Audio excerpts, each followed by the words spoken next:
দেশের সর্ববৃহৎ বেনাপোল স্থলবন্দর ও ভারতের পেট্রোপোল বন্দর দিয়ে স্থলপথে আমদানি-রপ্তানি ও পাসপোর্ট যাত্রী চলাচল স্বাভাবিক থাকলেও ভারতের অনীহার কারণে রেলসেবা ও পণ্যবাহী ট্রেন চলাচল গত ১ মাসেরও বেশি সময় ধরে বন্ধ রয়েছে।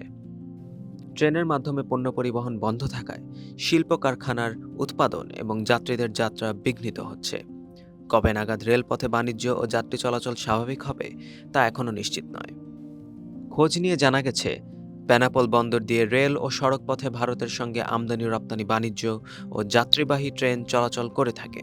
কিন্তু বৈষম্য বিরোধী ছাত্র আন্দোলনের সময় গত ১৯ জুলাই থেকে রেলপথে যাত্রী ও পণ্য পরিবহন সম্পূর্ণ বন্ধ হয়ে যায়। যদিও ২৫ জুলাই থেকে সড়ক পথে পুনরায় আমদানি-রপ্তানি ও যাত্রী চলাচল শুরু হয়েছে, রেলপথের সেবা এখনও চালু হয়নি। বাংলাদেশের রেল কর্তৃপক্ষ ভারতের রেল মন্ত্রণালয়কে এ বিষয়ে অনুরোধ জানালেও সাড়া পাওয়া যায়নি। Benapole land port importers and exporters অ্যাসোসিয়েশনের সাধারণ সম্পাদক জিয়াউর রহমান জানিয়েছেন, সড়ক পথে যত পণ্য আমদানি হয় তার অর্ধেক রেলপথে হয়ে থাকে। ট্রেন চলাচল বন্ধ থাকায় ব্যবসায়ীরা এবং যাত্রীরা ভোগান্তির শিকার হচ্ছেন। Benapole C and F agents অ্যাসোসিয়েশনের সাধারণ সম্পাদক এমদাদুল হক লতা বলেন, শিল্প কারখানার কাঁচামাল ও কৃষিপণ্য বেশিরভাগই রেলপথে আমদানি হয় এবং ট্রেনের ভাড়া ট্রাকের তুলনায় কম হওয়ায় ব্যবসায়ীরা আর্থিকভাবে ক্ষতিগ্রস্ত হচ্ছেন।